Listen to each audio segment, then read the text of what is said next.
ካንቺ ጋር ማሳልፈው እያንዳንዱ ጊዜ ለኔ ውድ ነው። አፈቅርሻለሁ። አንተም ለኔ በጣም ልዩ ነህ። እኔም በጣም አፈቅርሃለሁ ውዴ።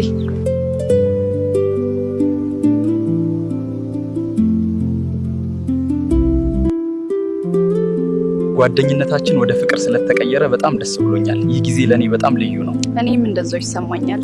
ከጎን መሆኔ በጣም ደስ ብሎኛል። ስለወደፊት ምን ታስቢያለሽ? ስለወደፊታችን ብዙ ጊዜ ያሰላስላለሁ። አብረን የምንገነባው ህይወት በጣም የሚያምር እንደሚሆን ተስፋ አደርጋለሁ። ትልቅ ህልም አለኝ።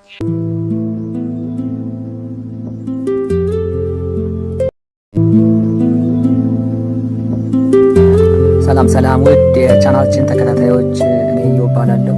አሁን በጣም ያሳዘነኝን አንድ ታሪክ ቴሌግራም ቦታችን ላይ ተላከ ነውና እሱን ካፍላችሁ እስኪ ሼር ላድርጋችሁና እስኪ እንሂድሽ ወደ ታሪኩ።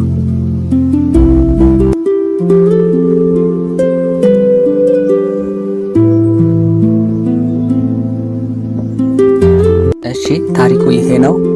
ሪሌሽንሺፕ ይላል። ጥያቄ በታማኝነት ዙሪያ ምክር ፈልጋለሁ። ከአሁኗ ፍቅረኛዬ ጋር ፍቅር ከመጀመራችን በፊት የቅርብ ጓደኛሞች ነበርን። በወቅቱ ሌላ ፍቅረኛ ነበራት። እኔም እንደ ጓደኝነታችን ብቻችሁን ስትሆኑ ስህተት ሊፈጠር ስለሚችል ተጠንቀቁ ብዬ መክራት ነበረ። እሷ ግን ምንም አይነት ነገር አይፈጠርም ድንግል ነኝ ብላ ትነግረኝ ነበረ። በኋላ ግን ግንኙነታቸውን አቋርጠው እኛ ፍቅር ጀመርን። ነገር ግን ፍቅር ከጀመርን በኋላ ያን የነገረችኝ ውሸት እንደነበረና ድንግልናዋን በ16 ዓመቷ እንዳጣች ነገረችኝ። ላለማስቀየም ችግር የለውም ብያት ብናልፈውም ውስጤ ግን ሰላም አጥቷል።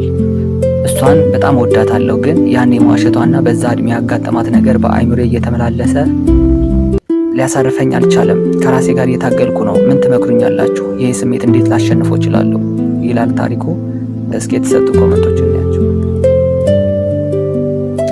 እሺ ጥያቄ ይሄ ነው።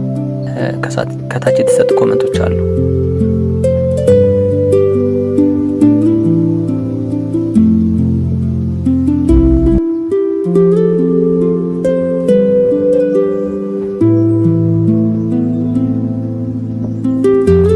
ሰው የነገረችኝን ውሸት ሆኖ አገኘሁት። ሰላም እያሳጣኝ ነው፣ ደግሞ ወዳታለሁ። It is very hard to deal with this betrayal when my heart still feels so deeply for her.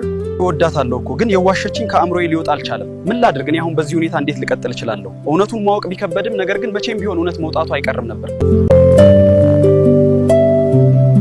እስኪ እናንተም የተሰማችሁን ሀሳብ መስጠት ደስ ይለኛል እና ይማቻችሁ።